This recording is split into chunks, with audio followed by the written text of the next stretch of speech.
March 27th, City Council meeting is called to please stand for the pledge of allegiance.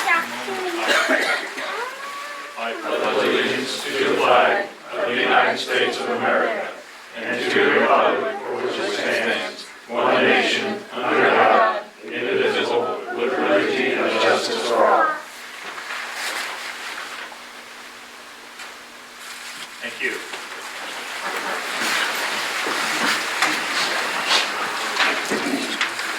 Before we begin the meeting, we're going to have some awards being given out for the life-saving awards in the Edwardsville Fire Department and EMS personnel. So, we're going to come down. Speaker.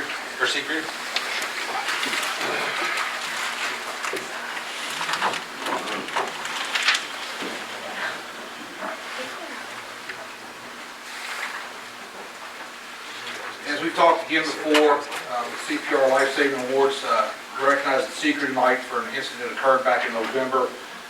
While working as a member of the CPR in the early morning hours of November 10, 2016, on alarm number 160-814, C crew went above and beyond normal call of duty when responding to a medical alarm for a person unresponsive. Upon arrival, the victim was found to be in cardiac arrest. Immediate life-saving measures were taken, including a variety of advanced medical procedures. The victim was able to make a full and complete recovery. Through professional manner, quick actions, and teamwork saved the life of this person. This compassion reflects immensely upon your character and the proud history of the fire service. We'll start with Zach Lauder, firefighter paramedic.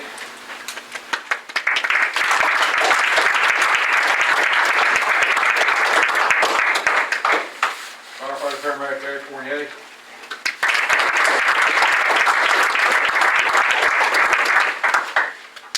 Firefighter EMT Larry Basca.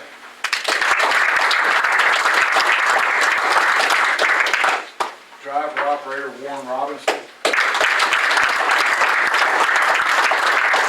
And captain of the cruise Nick Walker. In the last awards ceremony, less than 8% of all patients who suffer sudden cardiac arrest who've been outside the hospital barely survive. The Edwardsville Fire Department performs a hybrid of traditional CPR, taking a high-performance or pit crew approach to where crews are trained to position to initiate the CPR process upon arrival. While paramedics make rapid determination of a shockable rhythm, administer cardiac drugs, and the crews are working to provide over 100 chest compressions per minute throughout the process, stopping very little and only for a few short seconds to deliver electrical shocks as appropriate. This last victim was discharged within 4 days out of Providence Medical Center and was dropped off again talking to the nurses when he sat there and arrived at the ER. So you considered that less than 8% survived the event. We had 2 within a matter of 30 days last year that this occurred. So this is a very rare event we get to acknowledge people for. John.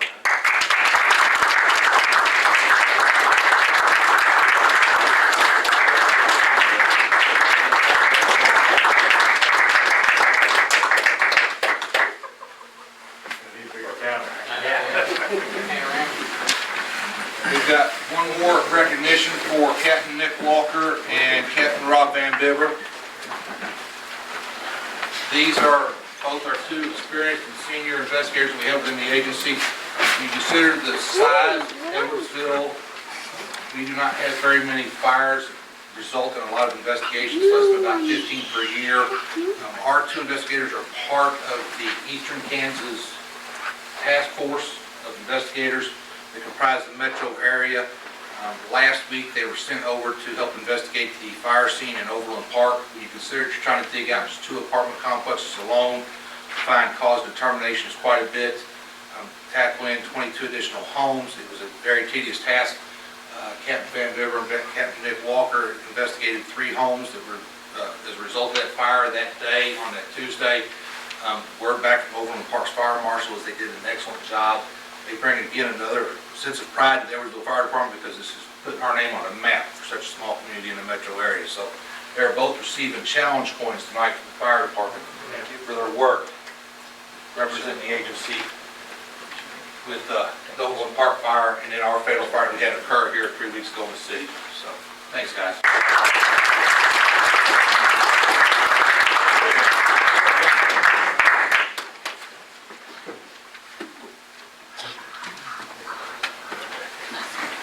Thank you, gentlemen. Everybody.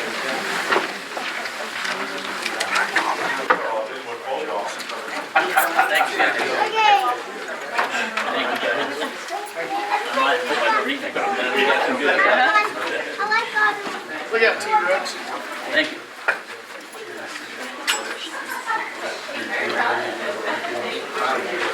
Okay, first item on the agenda will be approval of the minutes from the March 13th meeting. Make a motion to approve the minutes for March 13th meeting. Second? It has been moved and seconded to approve the minutes from the March 13th meeting. Would the clerk please call roll? Adams. Yes. Jones. Abstain? Malat. Yes. Shriver. Yes. Stites. Yes. Next item is statement of bills paid in the amount of $187,520.57. Make a motion to pay the bills totaling $187,520.57. Second. It has been moved and seconded to approve the statement of bills paid. Would the clerk please call roll? Adams. Yes. Gillum. Yes. Malat. Yes. Shriver. Yes. Stites. Yes. Next item on the agenda will be requests or comments from the public. There being none, we move on to the next item is consider resolution 2017-08 in support of the Lamont Companies and its partners proposal in response to the notice of need N27048 regarding a hotel and convention center.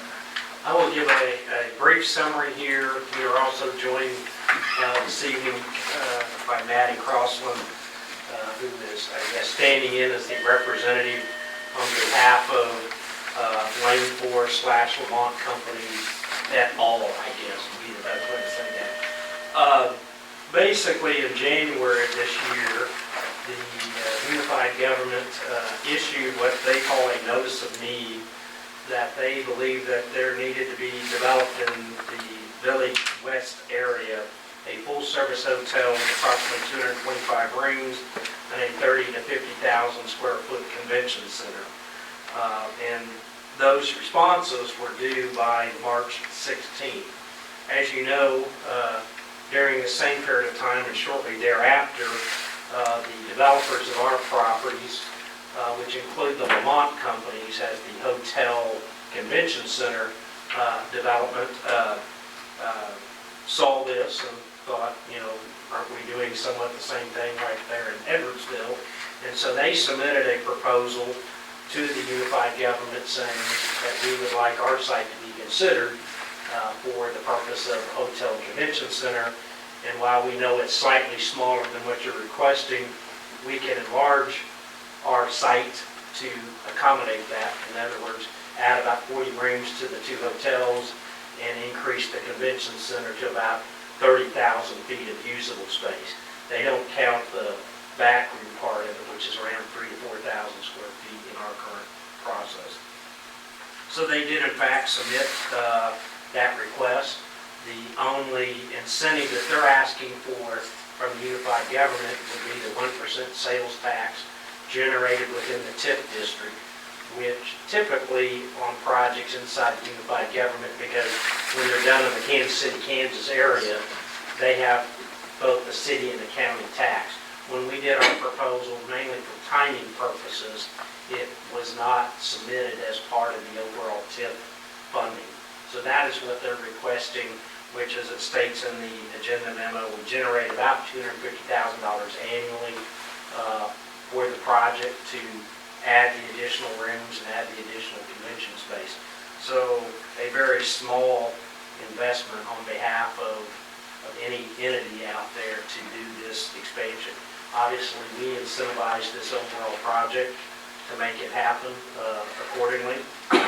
So what we are asking this evening, or what in talking with the development company, would be a resolution that basically supports the Lamont Company's application. You can see the resolution, but basically we're saying we support that application, and we believe that the project that's already underway makes sense to serve in this capacity. It doesn't necessarily make sense to build another convention center and another set of hotels here in western Wyandotte County, and that we would support the use of the county's 1% sales tax, though ultimately that would be their decision. It doesn't impact our incentive package one way or the other. Whether it's yes, no, or some portion of it, it has no impact on what's already been proposed in the incentive package. With that, we will stand for any questions. And again, we have Ms. Crossland here to, if there's a development side question, I'm sure she'll make a great attempt to answer that on our behalf. You attempt to add the rooms, I'm assuming they're going to be going vertical? That's most likely they would go up. Though they potentially, without, there is some room to the south, the way that site plan is developed, that I guess the La Quinta could add to that end. I don't know if you have any ideas what the kind of general concept would be, that if they would go up a story or try to push out some. A combination of both. The site plan allows for the buildings to be extended slightly to the south, while also keeping the verticality. Slightly extending that may be more conducive to keeping the retail pads at the size we'd like to keep them for marketing purposes, and not cutting into those any more than necessary. Could you just, for the record, just name and address? You can do it from right there, that's fine. Maddie Crossland, 4911 Mill Ridge, Shawnee, Kansas. Thank you. What is the decision, is there a decision deadline for the unified government on this project?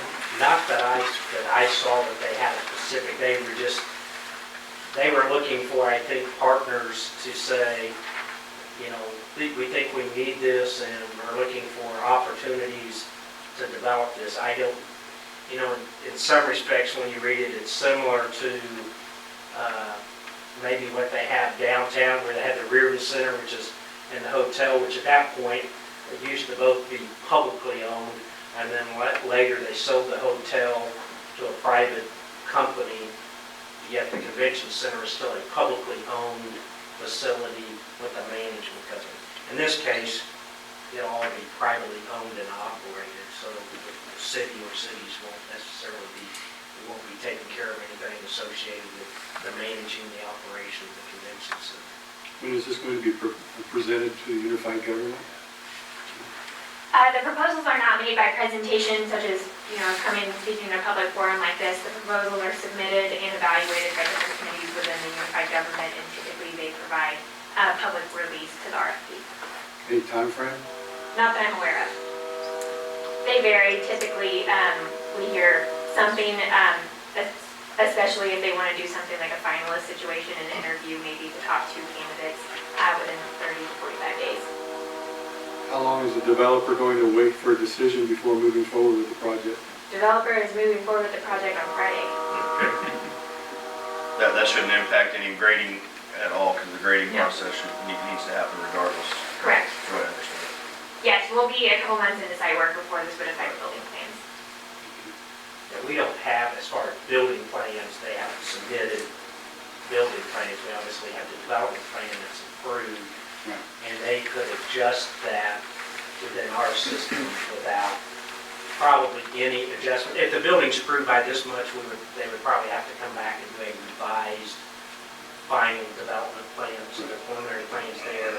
It wouldn't change the intent, but because it would change the mass as far as the number of rooms and the size, but that would be basically go before the planning commission and then come to the council. I mean, there's up to a point that can be done administratively, and I'm just not sure where we would fall in this. In our height variance that we gave, was that up to a certain point, or was it just within or was it the exact amount that they asked for? Do you remember? Because that would be something we need to address. I don't recall, to be honest. So height variance. Just enough to get past what. That's what I was thinking that it was. So we'd have to. We might have to adjust that. In. And that again would take the site plan, the development plan would have to. Yeah, adjust the DA in accordance with. Right, but as far as everything, the development agreements and the incentives and any of those things, it would just be the development plan, we call the final development plan, would have to be revised, and we make those adjustments there. So if there's instead of going to a board of zoning adjustments, if there's a variance to height, it can be done by basically the site plan process. Mr. Mayor, I'd like to make a motion we approve resolution 2017-08. Second. Third. Thank you all. I think that anybody that attended the groundbreaking last Wednesday got to go up there and see that site. It's amazing. The view from up there is great. It's some of the best land I think around. You would definitely show off Wyandotte County, Yes, Edwardsville, absolutely. in a very, very positive light. So if you're talking about a convention space and looking out over what's been done in western Wyandotte County there, you couldn't pick a better spot. I think if you have an opportunity, you can go online and look at the Lamont Company's website, and I think you'll be impressed by projects that they have done in both big and, what I call big metro cities to cities like our own, that they've done projects in. So if what they've done in those places is like what we'll see here in Edwardsville, I think we'll be very proud of the work they do. They are just developing the hotel and the physical buildings, and I assume managing is the intent from my understanding. Yes. So, Okay, it's been moved and seconded to adopt resolution 2017-08. Would the clerk please call roll? Adams, Yes. Gillum, Yes. Malat, Yes. Shriver, Yes. Stack. Yes. Yes. I didn't get a chance to vote, but I did anyway. So it is our intent, unless we hear otherwise, I believe I said in there, is we will actually send this copy to each commissioner and to the county administrator individually, unless there's some other reason not to, so that to get it to each and every member of the commission. Mike, thank you for preparing this. I think it's an important decision by the council to move in support of that. Vermont may want a copy too for their. They probably will, and they will get them whatever request they have.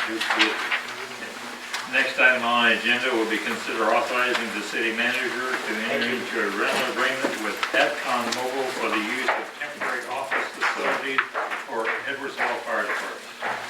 Mayor, council members, tonight in front of you is a recommendation to authorize the city manager to enter a rental agreement for some office space in what would be associated similar to a construction style trailer, however it is an upgraded type of facility similar to what the police station has. During 2005, once myself and Mr. Burr arrived here, we identified that staffing, operations, storage for fire and EMS operations at the current station are stressed as there's no additional space available for increase in fleet, staffing, or storage. We estimate that we need approximately 19,000 square feet, and we're working on about an 8,000 square foot facility at this time. During the staff increase that resulted in 2016, the situation for additional locker space as well as storage of routine equipment was further exacerbated. In addition to full-time personnel, volunteers also perform shift operations, including overnight stays at the station. The department also relied upon additional storage space in the former North Station, which primarily serves as the city's public works facility.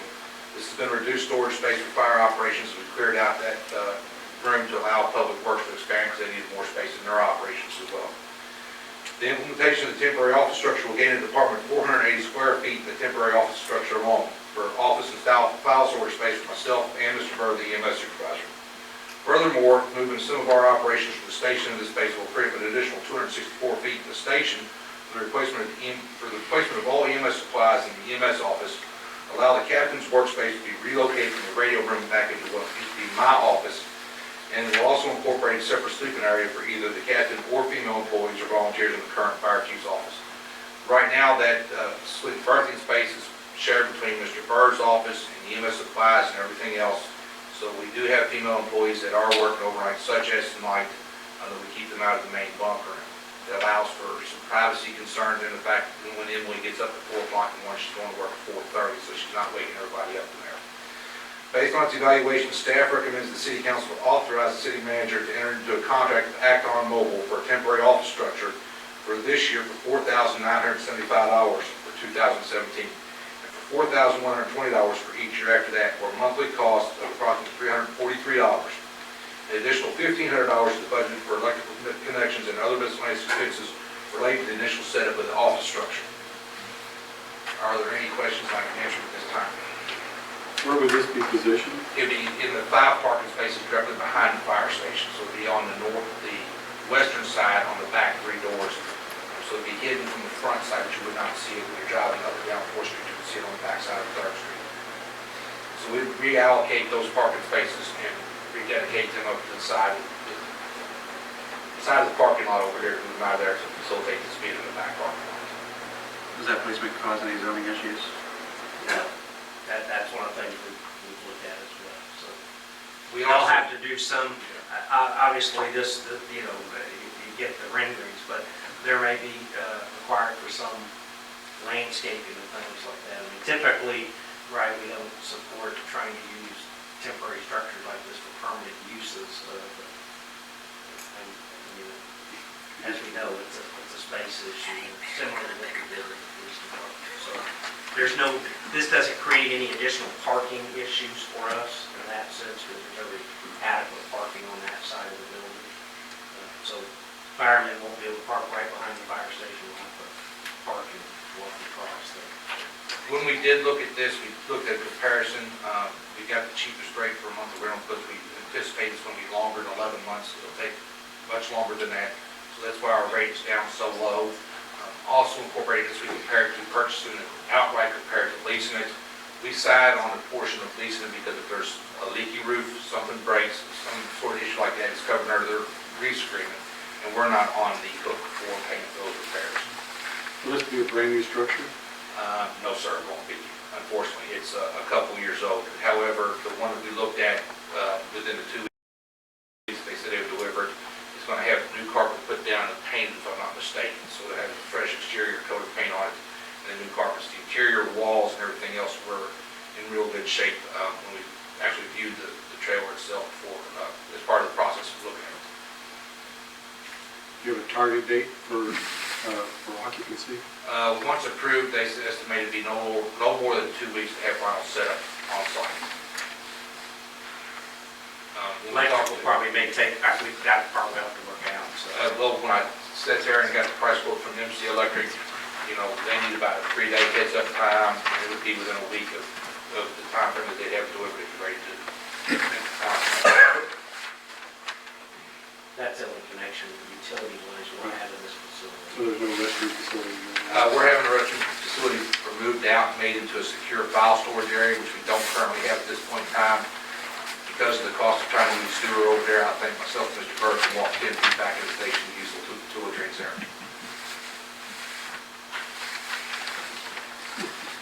Mr. Burr may be in disagreement. It's not the ideal situation, but it's the best situation we have at this point in time to move forward, to alleviate some of the space issues that we currently have. What kind of work would be necessary over in the station for the accommodations you outlined?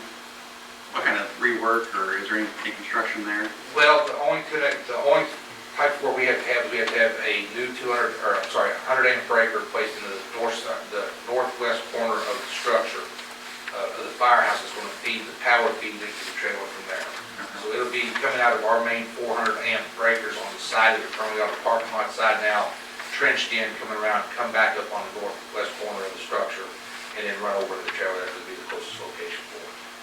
As far as inside the inside current the fire facility. station, I don't believe there's any move a bed or something. It's move a bed, move some lockers, move some files. Not moving any walls or anything? No, there's no wall, we can't move walls because they're all concrete. All blocks. So- Block. They're all block walls, so. Okay.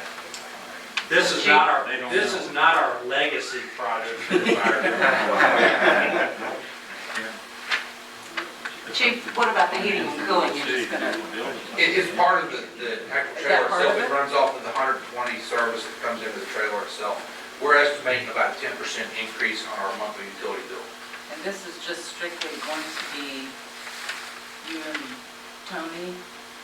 My question, at first, looking at it, there's no handicap, but I guess you don't need handicap Well, access for this. we're still going to conduct all of our meetings in the main station. So that's going to allow us to kind of circumvent the ADA requirements on that part right now. We will not conduct any official meetings with vendors or anything out back. That would simply be our dedicated workspace. We still have to do that performance in the kitchen because of the ADA requirements. What kind of lease agreement and to cut off the lease, what happens if we decide after whatever that 11-month lease, can we just walk away from it, they come pick it up? Yes, sir. It's over? It's open-ended because we're going to at least an 11-month to get us the lowest rate. However, we can walk away at any given time if something happens. It'll take 2 weeks' notice for them to come in and tear it down. And there's a $300 fee for the tear down to it. Oh, I'll tell you, my opinion, but I don't like it. I mean, I don't,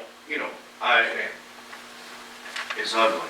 And I think that we're putting a Band-Aid over our bigger problem. Our bigger problem is that we gotta eventually take care and house. And what I'm wondering here, I mean, I know we gotta do what we gotta do in the interim, but I think that I would like to see a little bit of some study done on what it would cost to knock out the block walls that are currently in place and expand our current fire station. That, I mean, this $7,000, $500 is a good portion of what I think that would cost. Not all of it, I understand that. But, I mean, we're gonna spend this money and then we still have the same problem. Yes, sir, and so when we sit there and look at trying to expand, we are limited on which side we can expand because of the radio tower and the support wires that are currently there.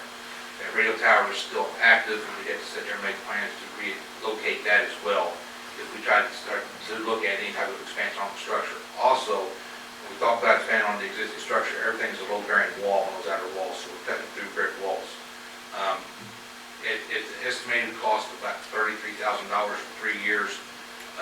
You're talking about a good chunk of change, but it's still going to take 18 months if we even look at trying to go down to the feasibility study to where we can add on how much we're going to be at. We're still talking 18 months of increased calls, fewer workspace areas, and still not solving our problem we have currently. I understand it is a Band-Aid. Right, and we're gonna, things that are happening, especially, well, not even just especially, but we're putting in 2 hotels, all the retail that is going in on our north end. We're gonna need to start addressing what we do Facility to spaces. facilitate the fire safety and police safety Public and Works. needs in the north end. Yes, sir. You know, we had a building and that's what it was for. Yeah. And if we need to look at something, it's a little easier to house public works in somewhere than it is a fire, to accommodate all the folks that are needed in fire. So one of the things we've kind of done an initial, that the chief and Zach worked on was just kind of getting a handle on what space we have and just some very general, what do we think we would need. We just start answering. I think what we need to do next, which is something we hope to maybe bring later this year, is actually retaining an architectural professional company that can really start to say, okay, here's kind of your ideal fire station size, and this is what can be done with the existing facility. You know, if you're going to have public works, here's kind of the ideal building. What, do we need a 2-acre size? Do we need a lot somewhere? And as we know, more likely you're going to do something like public works in the industrial part of the city, right? I mean, we're having it at the corner of Edwardsville Drive and 110th Street is probably not a very great place for it. I agree. I agree. What do you do with City Hall? What do you do with police and things? I mean, we've done a lot of, we're doing a lot of Band-Aids, and I totally agree. We're going to have to probably step up and get some professional advice as to what does that look like, and then how do you start to put together some funding mechanisms. Right. There's some creation of a building corporation we would probably want to do,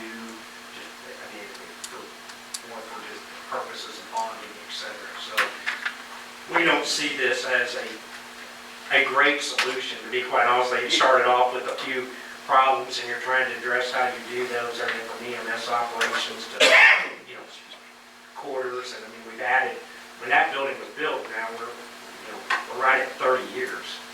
It was 1989, I think. 1989, it was opened, and it housed 1 person full-time and 1 full-time administrative staff. So we know it's not sized for what we do today. Sure. We know it needs to be a part, but then you get into, police department, even though they're a nice space, but there's still needs there that we know that we have. We have this place, and I think, so I agree with you. I think this is a somewhat short-term solution, and we need to be moving forward with that longer term. I think it's probably time we issue some type of RFP to do an assessment of public facilities as a whole, because I think you get bigger bang for your buck, and as soon as you do one thing, something else needs to happen, so. How much land is there at the public works facility right now? Is it just pretty One much what we that- see? 1.25 acres. Small. It's that one little spot that you have right there inside that blue line. Yeah, that property on the other side is not owned by the city. I think a portion of it, a very small portion, maybe on the curve, at some point was part of a city property way, way back when, decades and decades ago. But yeah, basically where you see that building is at. And that's why, quite honestly, for public works, right, you don't want to put salt storage up there and have equipment. I mean, it's just not what you want to see on a major thoroughfare. So, anyways. And that was my concern about this being a long-term lease or something that we couldn't get out of, that we're gonna be around.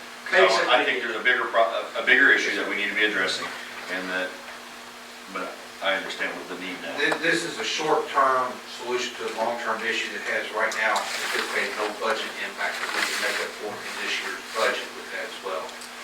However, any type of remodel or construction process you're looking at is still going to be in excess of 18 months out there every time that you send out the RFP, get the architectural firm to come in, start the construction process, and then move on. And then we turn into a bigger solution because one of the walls that could be affected is where we sit there and have our perfect room, our bunk room area at. And then you've got firefighters you're going to have to relocate out for that time frame as well too.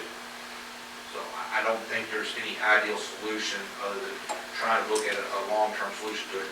But at the same point in time, we have to also look at that we've got the new North End development going on, but we still have not gotten any money for tax revenue coming in from that. So we're trying to look at how's the most economical way we can look at this until we can get to a stance of where we're ready to move forward. Thank you. Okay, I'd like to go ahead and make the motion to allow the city manager to enter into a rental agreement with Acton Mobile for a temporary office structure for additional office space for the fire chief and EMS supervisor. Second.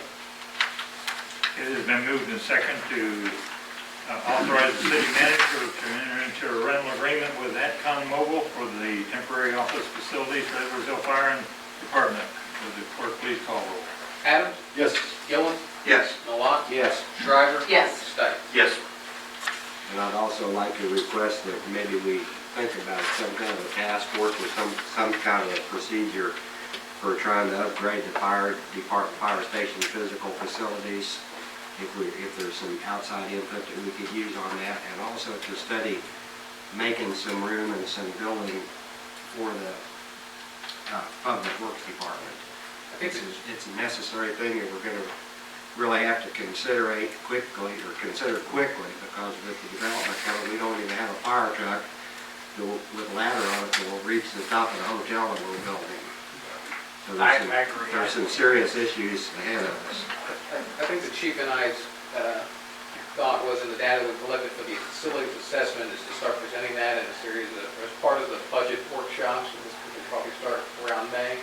We'll start presenting that data to you and get you all in the mindset of what, this is the space we've got now, here are our current efficiencies and what we're anticipating, in the immediate and long-term future, and get our heads around budget decisions related to that. And I respect that you're doing that, but in the past I have mentioned, facilities for public works, for the last several years, and nothing's happened on it, and I think it's time that something really starts happening. I'm on record of saying that we need some kind of a facility. I think it needs to be a system-wide review, but obviously it's going to be in steps. I mean, so I think recognizing, I think we have a pretty good idea of where our limitations are.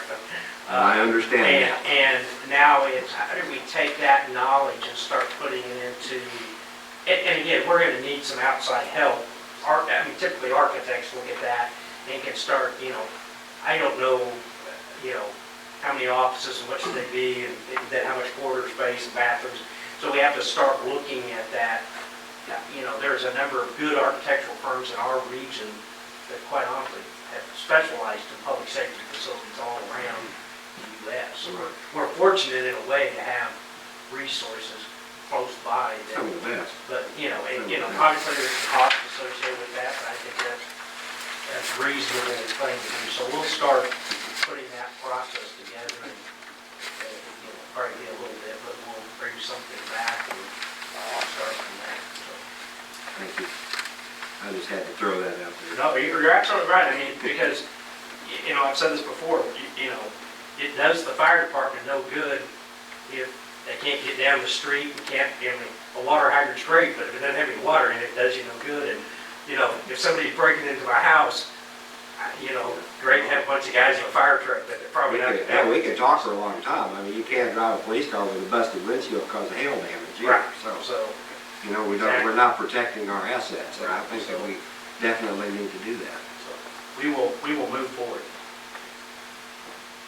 Thank you. This is spend fire department money now. So, And next item on the agenda will be consider authorizing the city manager to enter an agreement with Firemaster Fire Equipment for the purchase of new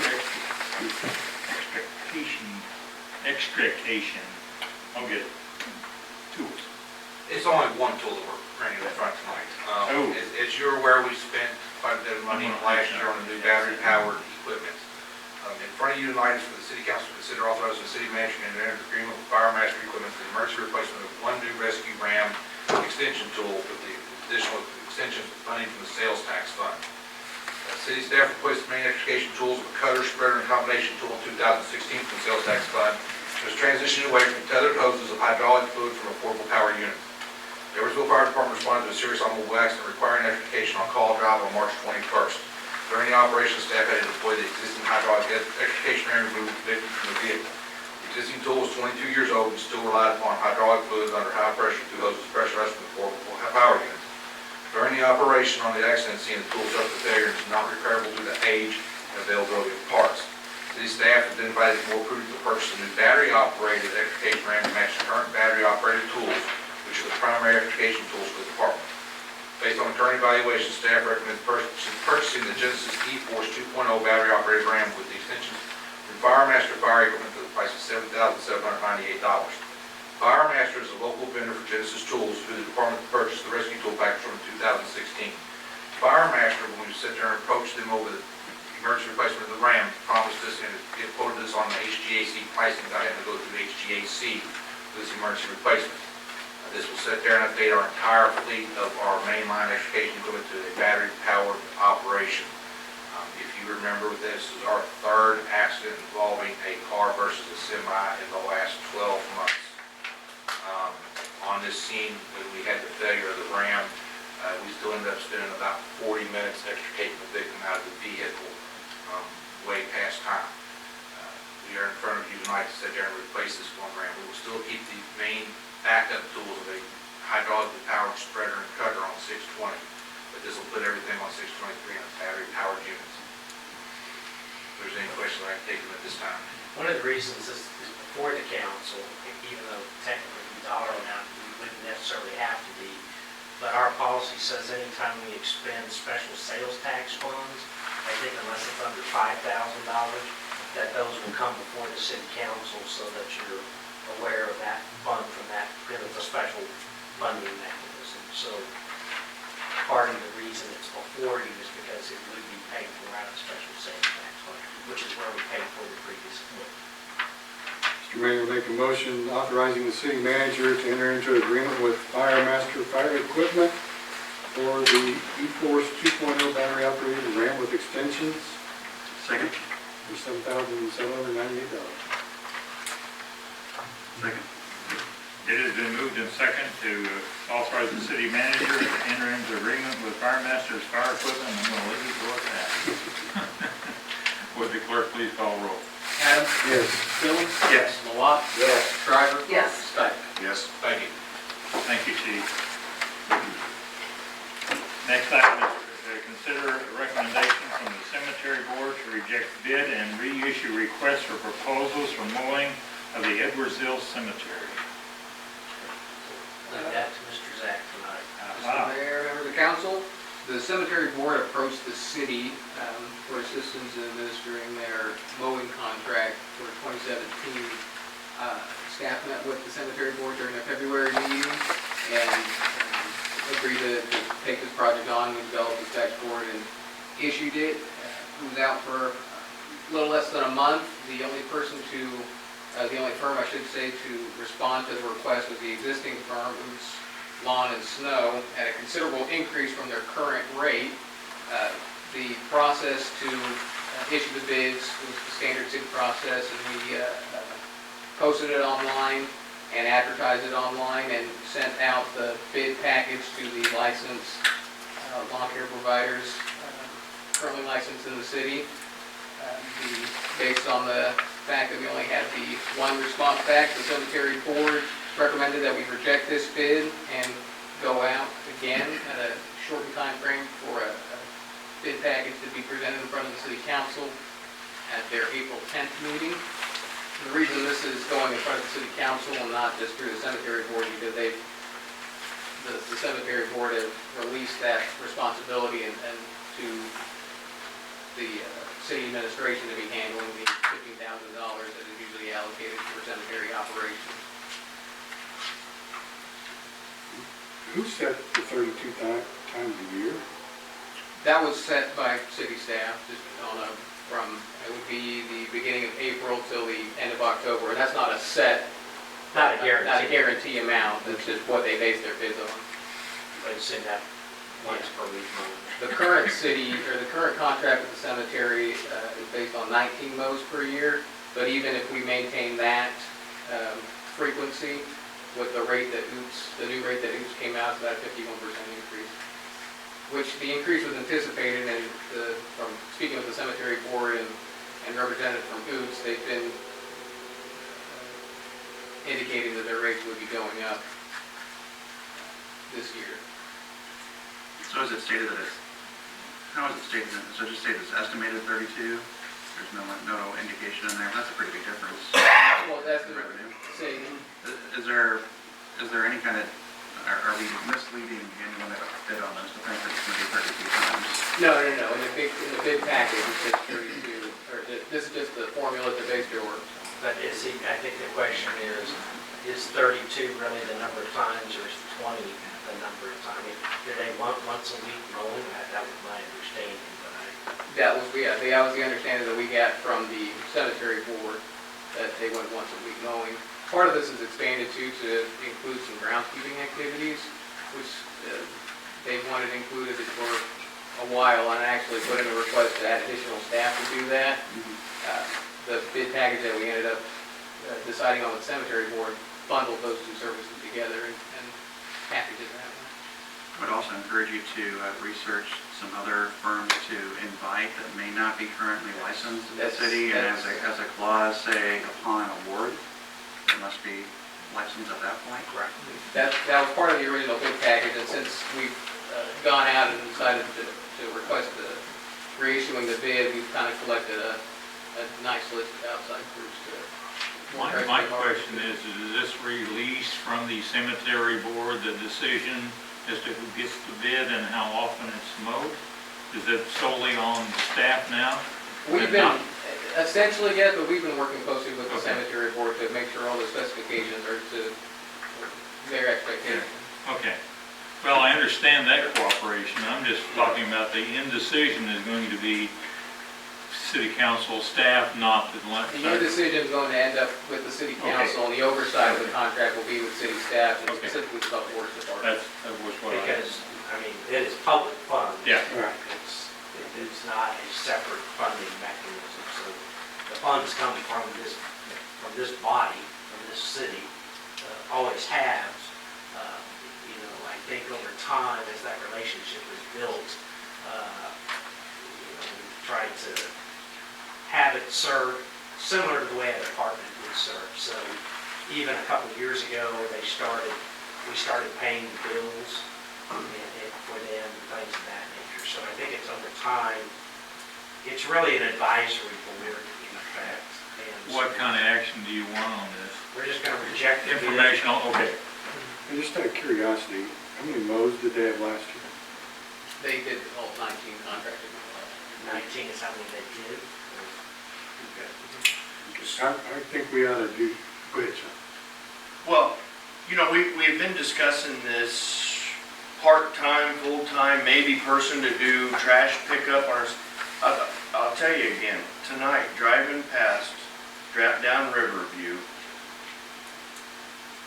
at 107th to 110th is unbelievable amount of trash. It makes me sick to look at the trash that's out in our city, all over, everywhere.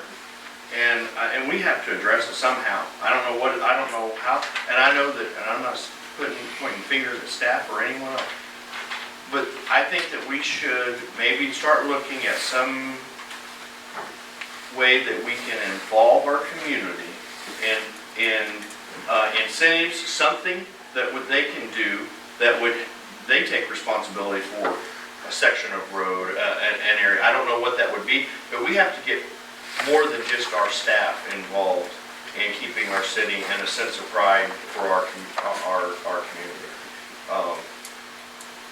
You know, we got the hot tub picked up on 98th Street, and 2 days later, under the bridge right now, I don't know what it is, looked like they remodeled a house. And it's underneath the bridge on 98th Street under I-70. It's all the time. I don't get it. I don't understand it. So anyway, I don't know what that is. I know that I was involved, and I use this because that's my life experience, that in community policing at the police department, I was involved in community groups. And I don't know if there's community group on Facebook. I have the 110th Street group, and I don't know what they do, if they meet. I don't have any idea. But maybe there's some community groups that we could reach out to. And I know that you had mentioned the sheriff's department doing something, but we are on the verge of mowing. And all that trash is going to be turned into 10 times the amount of trash that we see right now. And so I don't know if there's some things that we could do, but I'd like for us to start thinking about how we could do that. Now, with this being said, could this money, and we're talking about $8 grand, help fund a full-time, a person for the summer? I don't know how that would work, that they could mow and do other things when they're not doing the 19 mows. I will say that we had, after this came back in, and Tammy's here as well, and that was part of our discussions.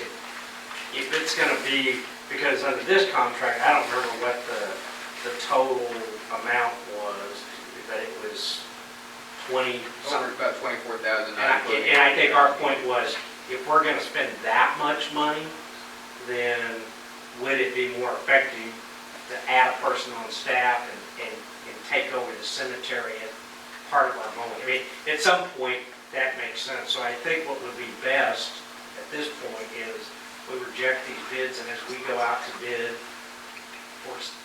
for the most part, maybe we internally bid this. So what would, if the city does it, what would it cost? You know, I don't know, does it take 3 people a whole day to go mow the cemetery? I mean, I don't know the answer. There may have been some further discussion.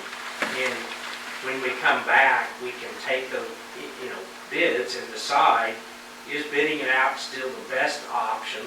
I mean, maybe for the mowing itself, it may still be cheaper, but from an overall cost, does it make sense that that's something we take on? What I know is we don't have the staffing today with 2 people to take on that additional mowing. I can say that without that. And it's not, I mean, the mowing of it is pretty, almost the least of it. It's the edging around the stones and the weed eating and the ground. But you're right. Can we add staffing up some additional, more than what we have planned for? And then when they're not mowing or taking care of the cemetery, whenever their supervisor says, yes, this looks good, you've done what you need to do, because you can't leave it to a high school kid to say, because they'll say, oh, I did it. Somebody's got to follow up and make sure that it looks good. But then they go start picking up trash. Okay, start on 110th and start going south or west or east. I don't care which way you go. Just start picking up filling bags. Well, I'm sure that in your reviewing of any bids you come in, you're gonna crunch the numbers and figure out internally whether you're gonna do it or not. Right. And so I expect that you come back and. It's $7,000 or $8,000 a year. Yeah. It's pretty marginal whether it pays for itself. If you're spending $15,000 or $20,000 a year, then I start leaning towards saying adding a staff or part staff or whatever, starts to make more sense. Could you set a price on a mow, Right. and then if it was 12 mows, you would pay them for 12 mows? Right, yeah. Right, That's yeah, what that's you're exactly kind what of I'm saying. saying. Which is kind of the way it was, it's been in the past. Yeah, so there's been years where they've done more than that. I mean, Right. you know, they do special mows around, you know, certain holidays, or we have, you know, a couple years ago, we had a lot of rain, so you didn't get very many mows in, but when you did mow, you might mow it 3 times in 1 week, Right. just because you were behind. I know there's concern from the board too, that it's not something you just want anybody on the mower doing. Right. Because there's damage to, you can have damage to the stones and all that type of thing. So it's a fairly specialized thing. It's not just something you want to hire a bunch of street, street mowers that mow alongside the street. You want somebody kind of has a good feel for it and so forth. So, but I wonder if we ought to be just a little bit more realistic in how many mowings Sure. we put in the RFP, kind of a range or something. Maybe we look back at a longer history. I think the 19 was just what happened last year, is that correct? Yeah, I mean, I didn't go back. Yeah, farther. you don't need to put in the bid package 32 mows, don't put 32 mows in. I don't know that that's a good gauge to go by, but I think your past history is gonna tell you how much you're gonna do. Contractors want to have some, while it's not guaranteed, and they understand that, they want to have some reasonable expectation of what the workload is in this area. And, So what would you say why we didn't get other bids? And I'm just gonna tell you from my experience, because I work at a place where I had to go get folks to do that, and I was beaten off with a stick. I mean, they were all over one, bid. I was surprised, we bidding, have bidding, 3 or bidding, 4 bidding. licensed companies. You know, we were trying to promote local business. Right, and we actually, today we were contacted by a local business asking about this, all this. So you think that by putting it back out, that we will have? I think just a more aggressive. We're going to be more marketing aggressive in From obtaining the bids. staff point of view, rather than just focusing on Good. electronically soliciting our local businesses. But I do like that priority. Right. If we can give it to, if we can award a local person that has a commitment to the city already, I think that would be great, but if they're not going to pony up, it's not reasonable. Right. Okay. I'm always in favor of local Oh, first. absolutely. So what, I so wouldn't want to go typically, to jail to spend Yeah. money. so typically when we have bids, where we look to be quite honest, we look to our local chamber, the Bonner Edwardsville Chamber, and we look to the Kansas City, Kansas Chamber of Commerce, because we're members of both of those. So we will look to those to help build a list to send it out to, and then you have people that contact us saying, I want to be on your bid list for X, and we honor that as well. So that's kind of where we start from typically, which is going to give you more opportunity for a Wayne County company to bid something, so. And the way the weather's going, you're not gonna have much time. That's why we want to turn this around a lot. They came up with this estimate when we didn't think it was ever gonna rain again. They wanted to get it all in one mow. And there's some management of stuff, right? I mean, how much groundskeeping or cleanup, or, that's again where potentially we use the sheriff's office and say, hey, what we need is a crew to come in and clear all the brush that's grown into the fences, because that's been a long-term problem. That's the kind of work that's very good for, a work crew to come out that's managed by somebody, and you can say, you know what, I want all that brush out of the fence. Whether they bring 4 inmates, 10 inmates, whatever, and now what they typically need is equipment, right? They have some, and so. I think they've got quite a bit of equipment. Yeah. And And we've done that in the past when we use the Lansing prisoners, we provided weed eaters and things like that, so. Okay. So I think what we need here for motion tonight specifically is that because we did do a formal bid, that we are rejecting the bid and to re-advertise. So you want a motion to support rejecting the bid and to re-advertise, okay? One motion. Yes. Did it say in our bid process that if there was not a number of bids, that we can reject it? Yes. We have a Okay. standard statement in Okay. ours. What it says. So that that we have there's a no right to fallback reject- from it, I'm just saying that, Right. hey, we bid it and I can't help that no one else We bid have a it. right to reject any and all bids. Okay. It's in our statement right up front. We You have, don't have to take it just because it's the highest. we have some standard language that we use, Well, talks about I mean, insurance. if we didn't have that right, language, we'd have to accept it, is what I was getting at. We have that in our bid package for all our bids. Great. Well, Mr. Mayor, I make a motion to reject the bid from Oops and to reissue the bidding process, restart the bidding process. Yes. Sufficient. Second. It has been moved and seconded to accept the staff's recommendation to reject the bid and to reissue the bidding process. Would the clerk please call the roll? Adams? Yes. Gillum? Yes. Malat? Yes. Shriver? Yes. Stat? Yes. Your first, Mike. Let's see, I'll go with the easy stuff first, I guess. Just on the whole Village South project and the LTC project, you've been up there, they have set the utilities now, and those poles are in and the wire's in, and so now we'll be able to move forward with the setting of the generator and the setting of the lift station. For the most part, we're complete on the north side, they've seeded, cleaned up, seeded.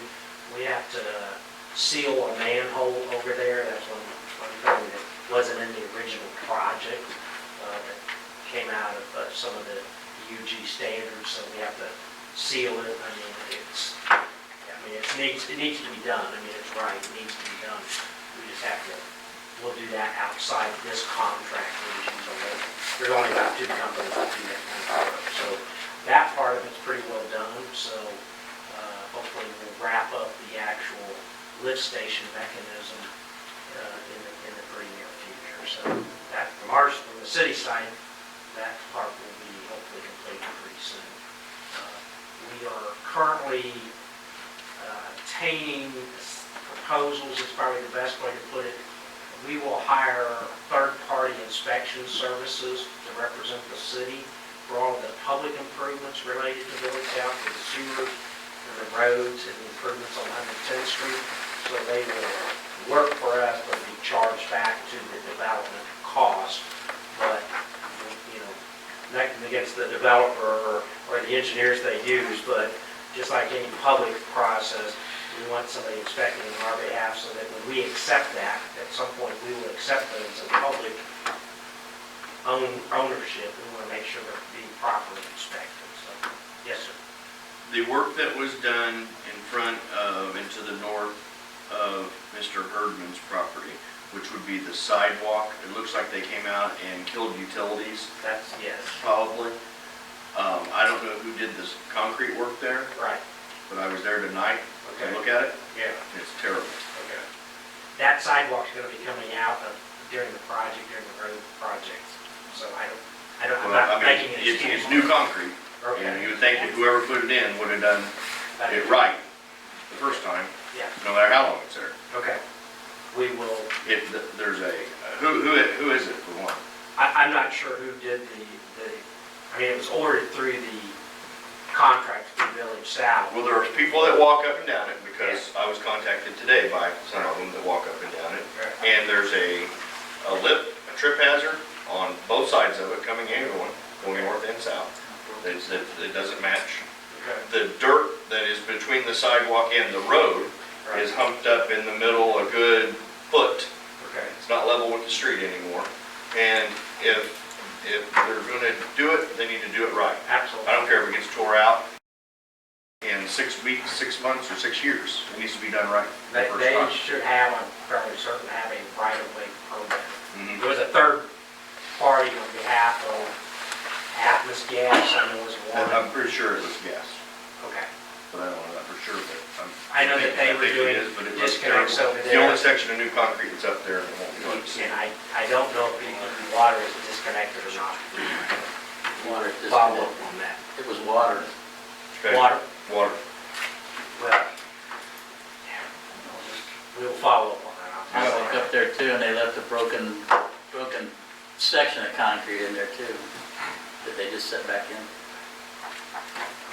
One of these days, our project is, we need to have an actual franchise agreement with our water supplier, but that'll be another discussion for another And I understand, you know, about, you know, what, they don't need to go above and beyond what they think they would do, you know, if it's because they're going, hey, it's gonna get tore out. Yeah. But you know, in the interim, Right. I mean, Needs to there's be people safe. walking up and down that sidewalk, and it doesn't take a whole lot more Right. to just make sure the concrete's at least flush, so people aren't tripping. We should expect nothing less from them as any other utility. And a level sidewalk seems pretty basic. We will follow up on that. You have before you, just to bring it to your attention, and there's kind of two parts to this, but I gave to each of you a copy of a zoning application that's been submitted to Bonner Springs for what we generally refer to as the Osmonds property, which is corner of 110th and Riverview on the Bonner Springs side. So a letter has gone out, and that letter has gone both to people in Bonner Springs and Edwardsville because they're within the 200 feet. And you see the overall application. The request is to go from basically an agricultural residential use to an industrial use. The actual use of it, I don't think there's been any specific, there's no specifics to it at this point, it's zoning only. But the purpose would be some type of distribution facility or facilities of a larger scale. What they're showing on here is two buildings of about 1.2 million square feet each, but that's for zoning purposes at this point, so I just wanted you to be aware of it. We're aware of it, and we'll keep up with that. I also gave to you, just for, again, reference, what they call light industrial, as far as uses, et cetera, and so forth. Again, we're not going to have much to say about the zoning piece of it. In the future, there's obviously roads and other issues that have to come into play. So it's just for informational purposes for you. But as part of that, Bonner Springs has made a request of what I'll call kind of a letter of intent to provide sewer service there without specific details at this point. But just really, we did something similar when the casino came in, and the casino was going to be there. And then that property was going to be built for golf course and some retail and a little bit of residential. We did a letter of intent. Now, this is the direction, we can prepare something and come back at the next council meeting with kind of some details of what that would be. We're not going to know exactly this many customers, this many things, etc. And I know that makes it hard. Because I know the first question I'm going to get asked is, well, how much sewer do they need, right? Well, if you use KDHE standard for industrial properties, it's going to tell you, if you just use their flat formula, it's a 0.0155 cubic feet per second per acre. You calculate all that out, put it in gallons, million gallons per day, it ends up at 1.3 million gallons. That's a lot. Far more than we have. If you do it on per employee basis, which is generally about 30 gallons per employee, now you're looking at, at 1,000 employees, right, you're talking 30,000 gallons per day. So there's a wide variation there, and I don't know that we'll be in a position we can say absolutely it's X or Y at this point, but rather, do we see that being in our service area eventually? Whether it's our service area or whether it's a subcontract to Bonner Springs, some of those details would have to be worked out. I just want you to be aware of it, that's out there. They've made the request, and so I haven't told them yay or nay at this point. So I kind of want to bring it up and just, if there is specifics, I mean, again, without getting into details of what it would be, we can draft an appropriate response. Before I would be willing to even discuss it, Right. I would want to have an estimate on what it would take to service the entire north end of Edwardsville. Right. and all along Riverview, everything that is developable up in that area, I would want an estimate of what it would take for a couple different scenarios, you know, a little bit more retail or less retail, more hotel, some apartments, all those kind of things. And we basically did that when we did the combination of the study with CFS and OA and followed up a couple of years, I'd have to go back 2 or 3 years later with what we did with BHC Roads to size the system. So I find Capacity-wise, that needs to be brought back up in a very easily digestible we can do that. way so we can see what is a reasonable amount for ourselves Right. first. We know what our current cap is. So we know today, through the UG, we have, we can put into that system 1.4 million gallons per day. What we built today wouldn't probably carry 1.4 million gallons over there, though the pipe size on the gravity flow would clearly carry that flow plus. So it's somewhat capacity is not a big issue in some senses, and we know that if things went kind of, worst case, I guess, that's really not, if the density was so high, we're generating that much sewer, at some point we'll have to put a second lift station, but we're talking probably decades down the road. I mean, it's based on how quick does what happen and what types of things happen. Just to give you, and again, we can probably bring this back, but if you look today at our entire industrial park that we have today, right, so if you use the same standard, I don't know how many acres are down there, hundreds of acres, right? And today, through our lift station, we generate about 250,000 gallons per day. So I think a 1.3 million gallon number is over the top, but again, they use it on a statewide. KDHE looks and says, well, that could be everything from a distribution center to something that produces lots and lots of waste. That's the hard part, until you get a use to have a better idea. I think this question is beyond sewer. Yeah. I mean, really, you got to think about the traffic. You got to think about the capacity of our road system. You have to think about the wear and tear on our roads that our citizens would be strapped with the additional traffic of this development. And what are the strategies there to mitigate those expenses? And I would need to know more about that before I'd even be comfortable in entertaining the sewer conversations. I think, and then you get into public safety and you get into. It's a residential area. There's a lot of other impacts, sewer being one, but we can't go into this conversation just thinking about sewer because it's further reaching. That's the request that I think we've had some broad discussions. This got presented to the mayor and I, with Mayor Harrington and their city manager through the development group, and said, hey, we've submitted a zoning application. We were asking to rezone it I-1, and this is, I pulled this, I got this from their planner yesterday or Friday, so so I'm not trying not to tell you something, I'm just telling you what I know. So this one. And again, you're right, all those things, this kind of use has a different impact on roads than. Well, I will tell you that all that was discussed when we met.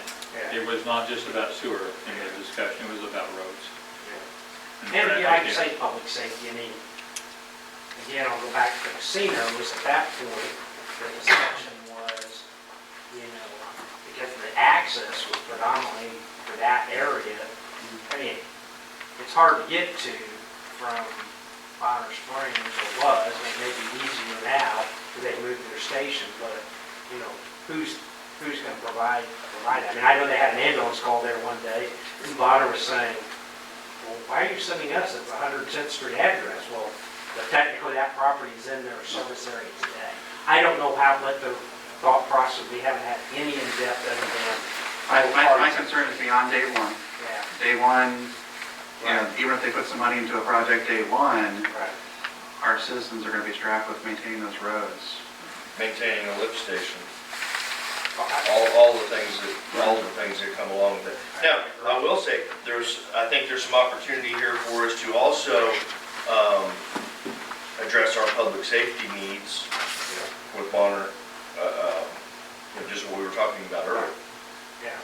Maybe there's a way to work that out to where they can help us get what we need out of our north end also. And I would say that if you look at sewer, I mean, again, if you look at basins and all that, right, I mean, the ideal would be if you had, depending on what you have on a project up there, and quite honestly, what's on the Edwardsville side of that line, well, then you start looking at the viability of Betts Creek to carry that flow. I mean, it's that simple. I mean, at some point, how far south do you go? But it has to have a flow of money. I mean, if they're going to generate 10,000 gallons a day, then you still don't justify spending that kind of money. If you're going to do a million I don't think our developing yeah.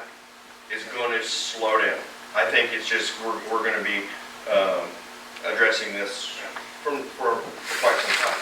It's just a matter of time before a project happens to the east of 110. And then someone's going to say, let's go at 435 in Kansas Avenue, and we're trying to figure it out again. And I totally agree with the Betts Creek thing. I mean, I think we've got the basic plans now. We understand where those basins are and where that flow would go, and reasonable cost estimates of what it would take and what the challenges are. I mean, I think we have a pretty good grasp on that. It's a matter of what's the truth. Well, and I think there's also the lost opportunity costs. Right.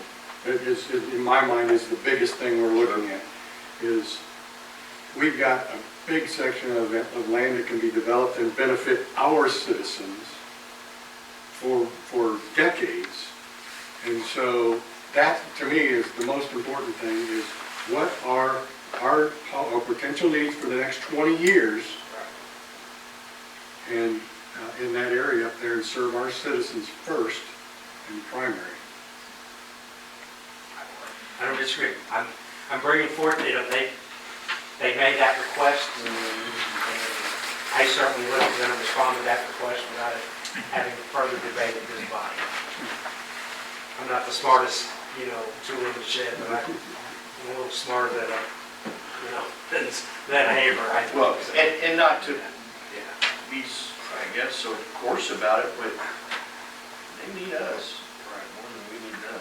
And I mean, not that we don't want to be good partners, and I'm a firm believer, like I've said before, that when the tide rises, all ships will go up with it. And I think that we should, but I think it needs to benefit our citizens, and not to take away at all. I mean, I think where the challenge is relative to the zoning request, and I'm paraphrasing a little bit, is I think they realize in order for something to develop on this project, probably the only viable sewer mechanism is to connect in with Edwardsville. The only other option that's semi-viable would be to build an on-site treatment plant that can be done and discharge into Mission Creek. And you gotta go through, it's just like a treatment plant. Now, one of the things Bonner Springs has, they already have a treatment plant license, so it's a little bit easier for them, but those are difficult permits to get. And again, if you're only doing 20 or 30,000 gallons a day, you never pay for itself. Because you're talking, $1.2 million, $1.5 million to build one of those plants. I totally agree with it's not day one cost and what we can get. It's what happens in 10 years when we go, golly, those trucks are beating our roads up. Well, we don't know if it's trucking. I don't have any idea. I don't know. I'm just saying. But we don't want to be faced. We don't want to be faced with that later on and not have an answer. I will take it from there then. That's what I needed. Are you done? I am. I'm going to leave the other item for you. Okay. Well, I'll come back to you on it, so it doesn't make any difference. We can either handle it now or later. We'll wait. Okay, we'll do that. Chief Matisse. Hey, I have nothing, thanks. Okay. Chief Whittem. Yes, a few things that we have. One of the big things, runs right. We talked about it today. The crew would have been in here today to call about 5 minutes before we had the meeting tonight. So that was our 270th call this year. Last year we hit 270 on April 21st. Last year at this day, we only hit 195 calls. So we are still tracking 13.5% upward climb in runs. This weekend, we ran a third of a month's call between Friday and today at 25 calls. Saturday morning, in an hour's time frame, we had 4 calls back to back. So it's one of those rare forms. What do you need those sleeping facilities in? I understand. Luckily, we had just started the shift change, so it's between 7 and 8. But to give you an idea, that's where we're tracking with our numbers for call volume wise. When you look at a 13% increase or 1/3 total month's runs in one weekend, when does it stop? Where do we sit there and identify the max cap at? At this number, our projections are 1,100 calls this year. If you remember, we just sat there and talked about 97 last year was projected, or 97 what we hit, and we're only projecting right around 880. That is put us 75 calls ahead of where we were in given time that we're looking at. So I'm sure the numbers are only going to continue to get worse as we look at it. A few other things. One, because we had some sufficient rain this weekend, I'm allowing burn permits again. I will pull them as soon as it starts to dry out again. However, Friday night we had about 2/100 of an inch of rain. Saturday, Sunday, this morning we've added about another inch. So burn permits will be allowed to come back in. Firefighter paramedic Brian Wells has been accepted to a 2-week program at the National Fire Academy. He will be going to the NFA in July for 2 weeks. Mr. Byrne and Mr. Van Bibber will do their second year of the EFO program on Memorial Day weekend. It's their little weekend at the National Fire Academy. I am presenting again this year at FDIC, so my fees for the training program is covered. Captain Walker is going for a week of high-quality training. 2 of those days are hands-on evolutions that are straight up designed for firefighting suppression activities into various types of environments that he will be bringing back to us, as well as 3 days of hard classroom material to be presented. And then I will, like I said, I will be at FDIC that week. That is the 24th of April through the 27th. Which will be the lead into Edwardsville days. So today, this afternoon, we spent about 2.5 hours over in Bonner Springs on a mutual aid call on a structure fire with the Bonner Springs Fire Department. That has been a process us in Bonner Springs have started working on since last summer when we had calls. This is about the 10th time that we've worked together with Bonner in the last calendar year. Some of the other aspects, the joint benefit with us that Bonner's worked on. They have purchased the same style of electronic battery powered electrification tools as we have. They've placed one of the same spot on their engine as we have done. They have looked at and taken our specs to go out to bid for a brush truck. They are also in the middle of a firefighter 1-2 class that we have some of our volunteers in. So they are doing a lot of the hosting for that site, since I cannot grade those or not evaluate that test site because I have employees in there and volunteers in there. I'm co-teaching along with Mr. Eddie from the Bonner Springs Fire Department. So we're sharing a lot of joint resources between on both sides.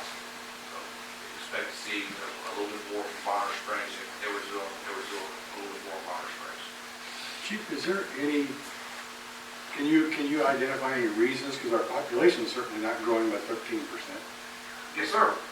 It's real simple. We've added on a whole bunch of space in the industrial park. We've increased traffic flow. We've increased residents in nursing homes. Our daytime population, or our nighttime population is approximately 2,600 residents here in the city. By the time we calculate in almost 25 to 3,000 residents to work at 2 shifts to the industrial park, there's more traffic coming through. I think the last study on 32 was how many cars a day in vehicular traffic? 13,000. You know, yeah. So I mean, a lot of it is the transition in the city. We have added on more workspace in the industrial park. We've brought in more of a workforce. We are now more of a transient hub of pass-through with a lot of this. And then, like I said, we've always ran a strong number of medical calls, but we do have 3 extended care nursing care facilities, and that is, 8% of our increase in this year, about 13%, is in medical calls, which is about on average of the nation. However, when you look at the other 5%, we are at the oddity because population usually increases, run call volume increases, not actually stagnant or decrease in population run call increases. We are experiencing that.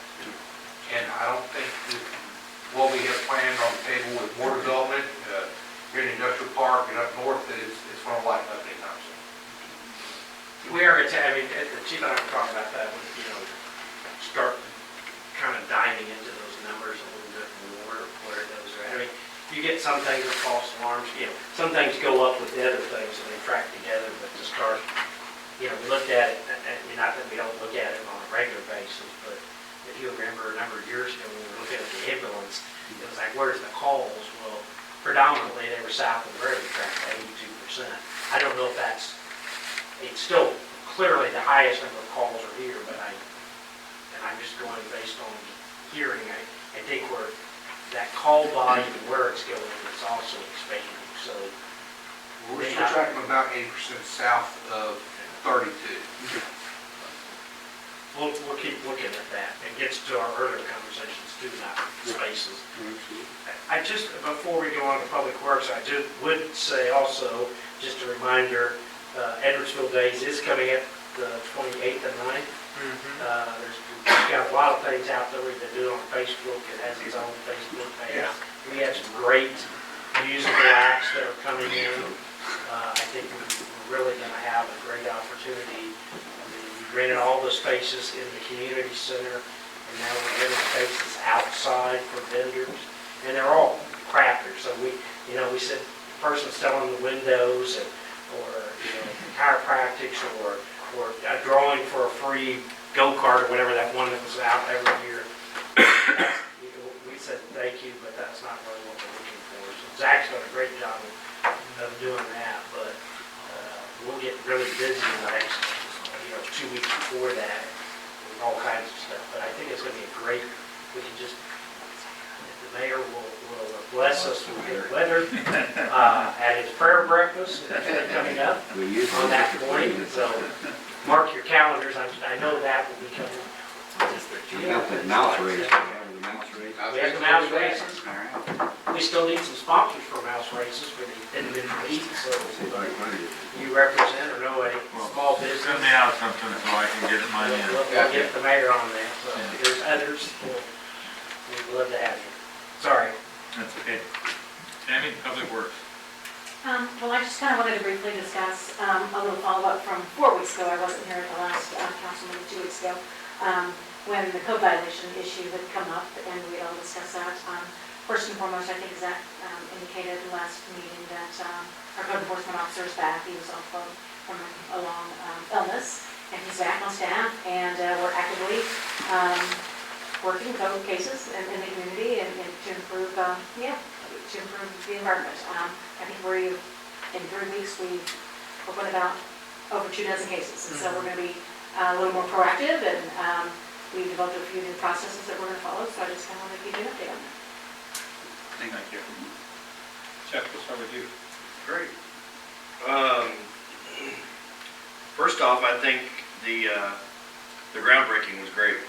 We had a good turnout, weather was perfect. That might be my shovel over there. That's the most dirt. But please. I thought yours was the cleanest show. hey, that's a smart person. They're got the clean shell. I couldn't find the handle that fit my hands. I couldn't find the engine on mine. But you know what? It's exciting, to that where we're at, and I hope that we can continue to explore what we have up there. I mean, we all have known for quite some time that we've been sitting on some of the, I think, some of the best land in Wyandotte County there at that 110th and I-70 is great, and I think that a lot of that was exposed. The John from Compass Commodities was really impressed with the site, you know, and we're looking at it and just, man, you just don't really know until you're standing up on that hill, how that looks, and I think it's great. I want to, still just bring up trash and potholes. There is one that, I don't know how I hit it today, stupid. But right in front of Pete Smith's for sale sign on Riverview, on the south side, there is a hole. It's gotta be a foot deep, and it's 3 or 4 foot long. And I was, looking elsewhere, I think, and I hit it today, and I thought I hit a bulldozer. I'm lucky that it got tore up, but, that needs to be looked at. There's some others, you know, the weather hasn't been cooperating, but, thanks for putting on a great, groundbreaking, and you got the fire, and you guys are, I mean, obviously busy, and you guys know your stuff, please stay after it. Thank you, guys. I will echo what Chuck says about the groundbreaking, just wow, that was, you see those things, you see pictures, you see it on the news, but to be part of it was extremely exciting, just to put it lightly. And I thank Zach over and over for putting it on, and he said he didn't have much to do. Really, the developer did. He said they did I told him things, and he said he did everything. But collaboratively, and everybody had a piece in it, so very And exciting. I think there's some great publicity coming out of that. I mean, I sent you the business bill, you know, the Emery Saps thing, they did some interviews that they're gonna use for, I think, marketing purposes. And it was on the UG website today as one of the banner pictures with Really? up there. So it had Mayor Holland and I don't, maybe Mayor McTavish, but so they had it on the banner and a little thing. So Did it say, site of UG Conference Center Hotel?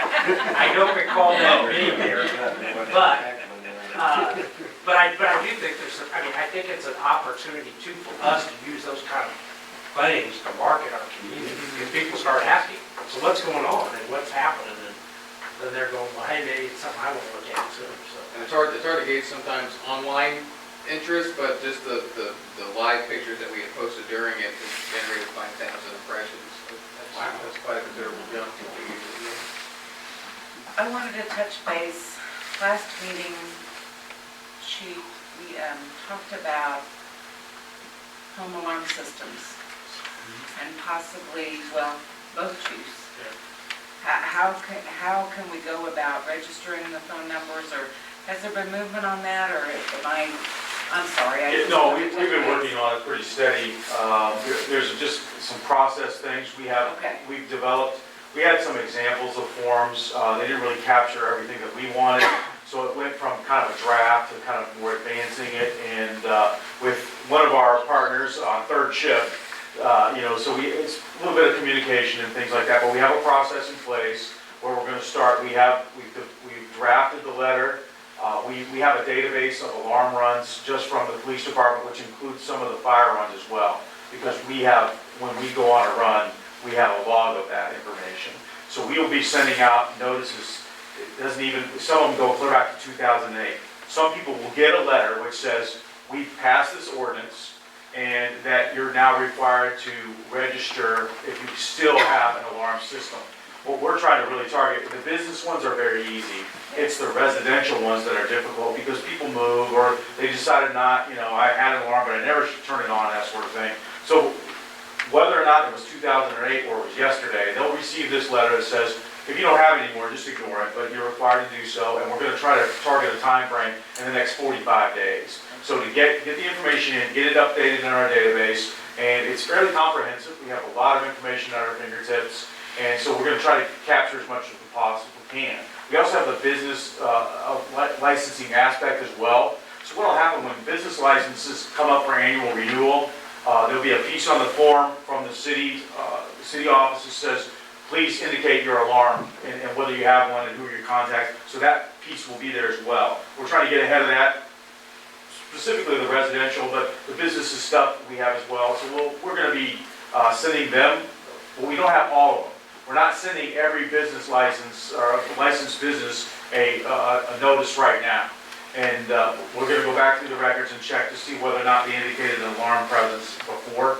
The police department right now is indicating, really focusing on, those individuals we've had contact with already. Make sure we have the updated records because there are some repeats there. We get the same kind of 5, 6, 8 of them that we go through, so we're trying to get that done. So it's just been a process since it was adopted, trying to get the right thing and figure out who's going to be responsible for what. We met at a department head meeting and said, well, we're going to take it here, you do this part, send it to us, and then we update some records, and then we have the fire component as well. So it's kind of a 3-tier piece here, and so we're just getting the notices out.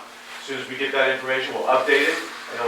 Any new information is going to help us, so it's just be a little bit of a process. I'm concerned that that's our only approach of reaching out residents, especially because it's not our only approach. No. if you read the ordinance, we have a 30-day from when the ordinance passed. If you have a false alarm and you're not registered, we're not going to get the first communication out for 45 days from now. Well, no, the communication was going out to us. We'll have it before the end of the week. But we're giving them some registration of whether or not, part of that in the ordinance says we're going to move this fast. Just procedure-wise, we just simply don't have the capacity to do that. So, my comment isn't about the speed at which you're working.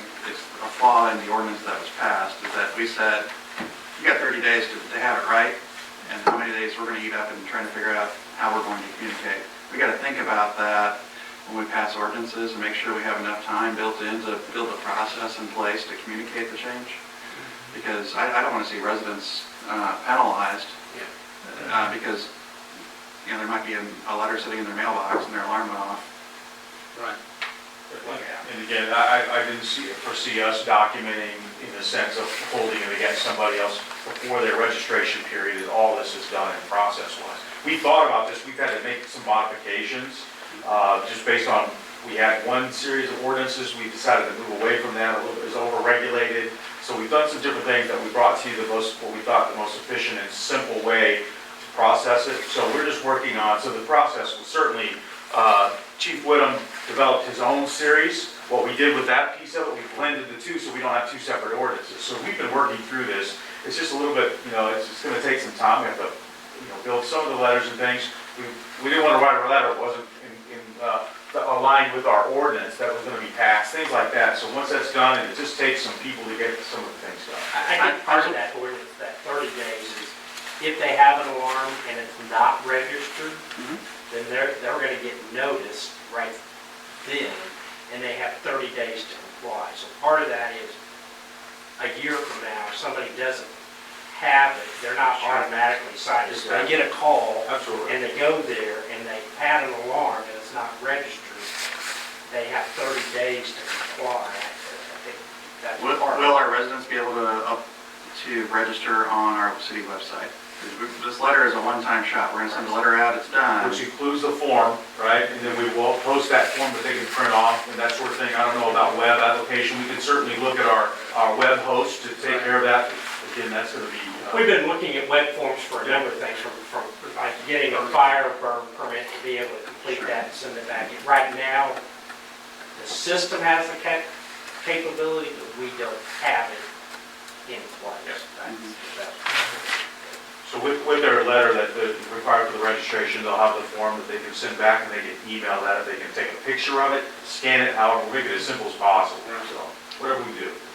And I'd like to learn more about what is the appeal process of that. It's kind of vague, and I'm sure I haven't experienced that, so I want you to think about that a little bit. Well, I don't recall it, to be quite honest. I mean, it has an appeal process in it, and This is going to be appealed to the city. Who is that? What is that? How does that work? We nominate you. I mean, I'm asking the questions because we're all going to be faced with these questions at some point. So I'd rather us think about it now while we have the time before we're in the heat of trying to deal with an issue and people, right? So if we can get ahead of it, we're going to be better for when that phone rings. well, again, the day after, I mean, literally at the staff meeting, we did our normal stuff, and we probably spent a good hour just talking about exactly what things. So if people come here to City Hall and want to register, well, what information do we need to capture? How are we going to capture it? We don't want to have to capture here, enter in the system, send it over to PD, they enter it in the system. So even that, just somewhat building the forms electronically so that if we can capture it in a database kind of deal and ship that to PD, they don't have to enter stuff or fire or whatever. So, yeah, we spent and are spending more time, but I see the value in registering. I see the value in helping us reduce false calls. I really do. We need to. The number of real calls we have increasing. We have to find ways to work smarter. I get it. I just want to make sure we have the processes down. With what Commissioner, or Councilman Gillum said, I like the idea of burn permits, being able to go online and fill them out, and right. I don't know what we gotta do to facilitate that, but.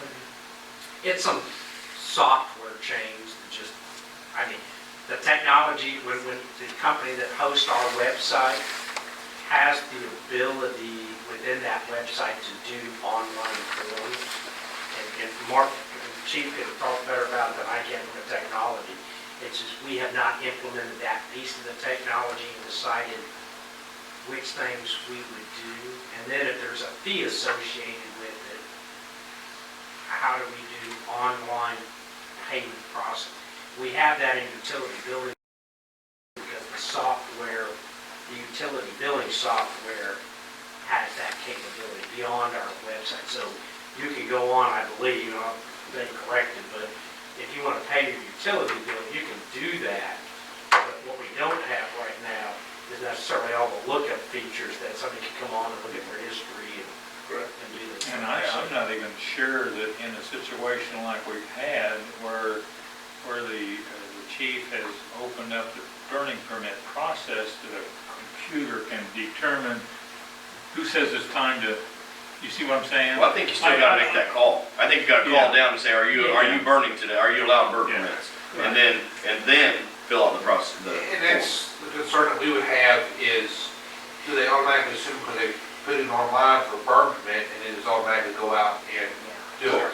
Put the heading above it that says, call first to see if burning is permitted. Yes, sir. I mean, You know, to give you an idea, we've had burn permits out. Sure.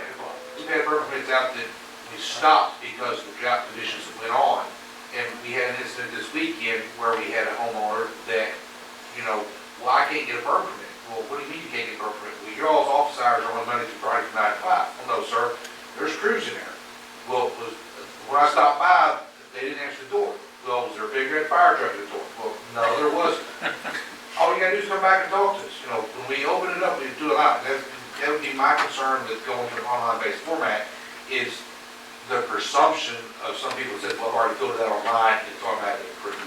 Well, I think that there needs to be measures put in place that that assumption just doesn't occur, And we have ways, we have their cell phones, if something would change, where you should have a cell phone number, that if something was to change where now burning is not permitted, after you've got your burn permit, you contact them and say, hey, put your fire out because fire's no longer. I think, and I'll just not to delay you. So one of the 6 broad goals of the city, right, is how do we use technology better to provide services? And there are certainly more things we can do. It's somewhat a staff, having, we depend on our police chief to really be our IT person. That's probably not the best way to do it. I think we have the basis there. We need to continue to look at those opportunities that we can use technology to provide better services. And we have done it and we'll continue to do it. And this is one of those areas. How can you do online forms? Again, we do somewhat that with court and with utility billing. We can get farther into those things. So, could you look up and then some services have that, I can go and look at my utility bill, I can see my histories, I can do all these kind of things. And it's capable, it's the cost associated with implementing it and then managing it going forward. So I don't want to discount any of these. I think they're all great, and I think we can use technology, whether it's to fill out an online form, technically, we could do building permits under the software system that we use with IBTS. If we had the national builder types, they could go in there, put in their permit, and see all their inspections in real time online. I mean, the capabilities there, we have to kick that out, because quite honestly, we don't have, for the most part, national builders that are building, 50 homes a year in a subdivision, and it's geared towards that, not the one-off. Yeah. But we have the capabilities, just we haven't turned it on. And for the last year, we've really been wrapped up in building awareness of our online capabilities and driving more people to our online and over-the-top services that we offer through that. What we've got currently in place, so now that we've kind of, and our analytics that we get from our website bear that out, that more people are going to the court to pay their court ticket, or excuse me, going to the website to pay their court ticket, or going online to pay their utility bills. So those efforts are starting to show some results, and so now it's a matter of taking the next step and offering more convenient services to what people want to do now that we've built up that awareness. That'd be a good workshop topic maybe sometime in the future about maybe even reviewing some of the capabilities of what we already own in our website tool. And Sure. we can help prioritize for you a little bit. Because I think we probably have a lot of ideas, but do they align with what you think we're looking for and what you're thinking about doing? Do we know what you have planned? I think that'd be good back and forth session. We kind of drifted away from individuals. Anyway. What else I had to say, but I'm done. Thank you. All right, Garrett.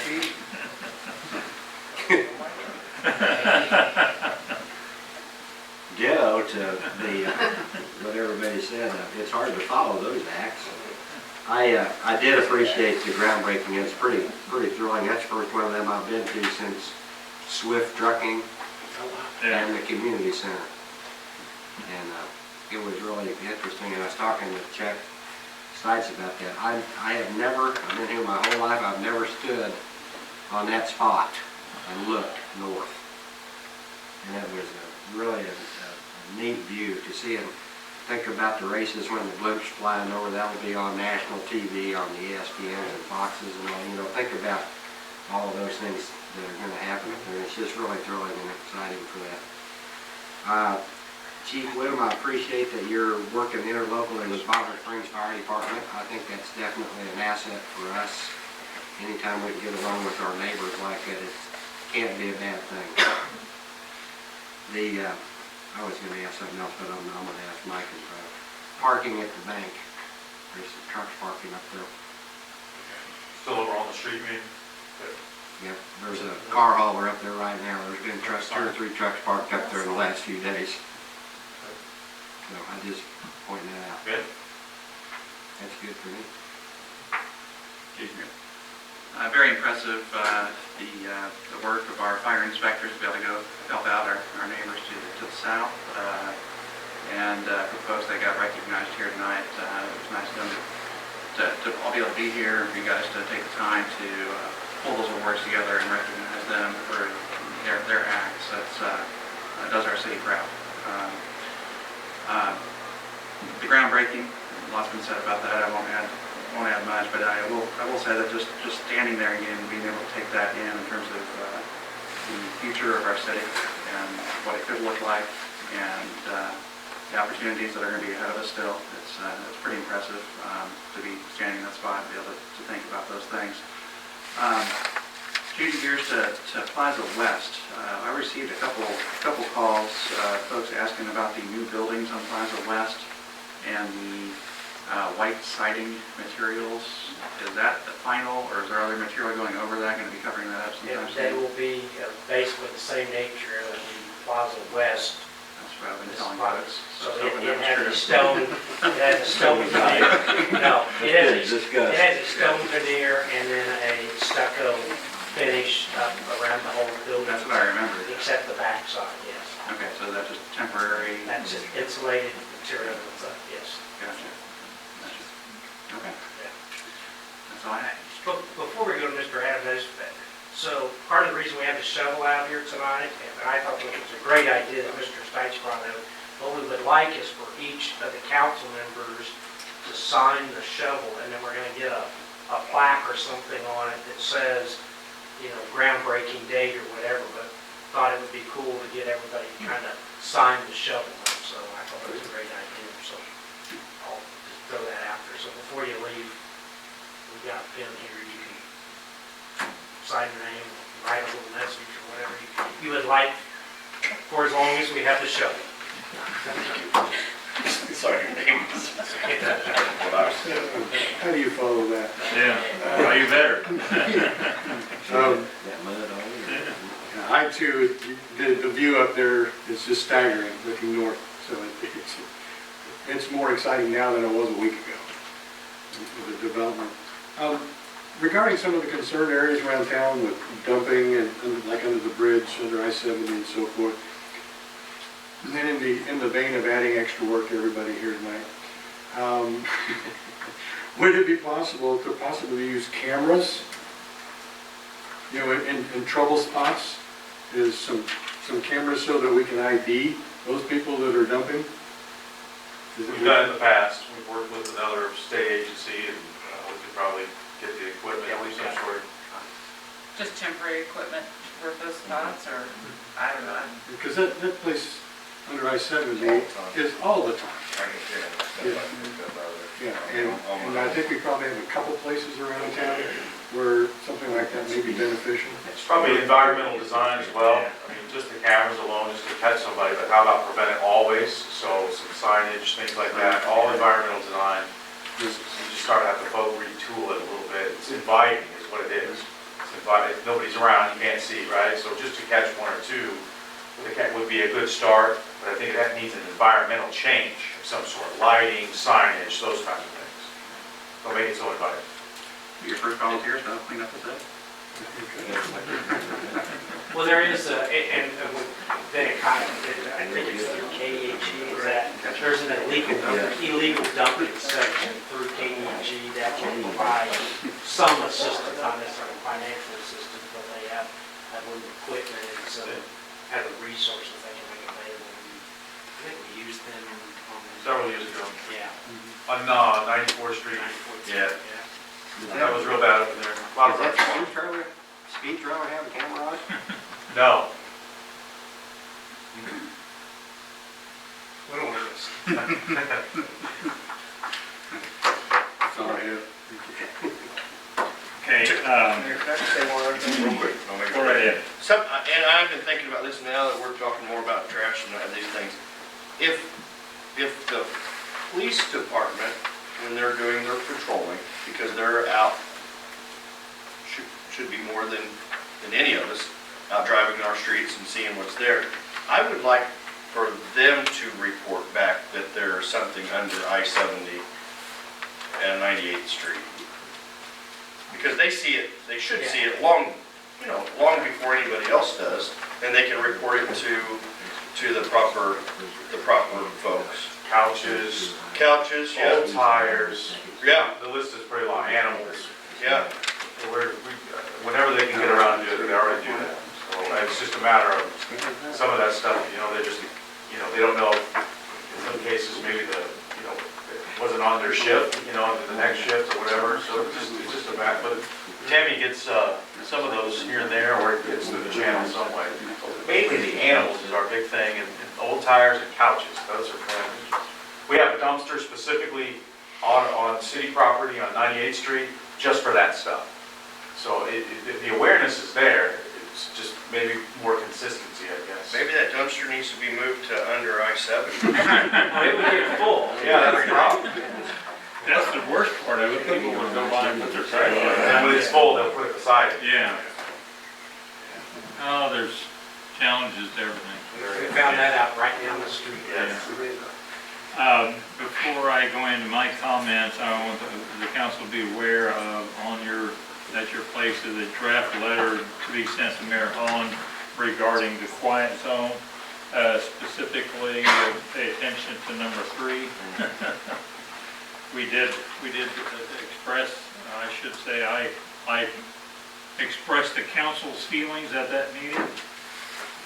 And so this kind of FYI that this letter will be sent out with my signature on it to the Unified Government about the quiet zone. if you want to add anything to that or make some comments, you can do that, or do it to Mike later on. Okay, moving right along. Send it out by, say by, Yeah. just to give everybody time, so we send it out by noon on Wednesday. I mean, if we got comments, we can send it out earlier if there's none, but I just, I like it. I'm okay with it going out tomorrow. it can go out as quickly as you want to, so. We're ready. Okay. My comments about the groundbreaking, obviously, is a congratulations to the council members that have been here and trudged through all this. I really appreciate all your effort and work, and you folks really are the ones that should take a lot of credit for what we've done up there and what's going to be happening in the city in the future. And so with that, again, Chief Matisse, Tony Burr, Chief Whittam, Tammy, Mike, and Zach. We are adjourned.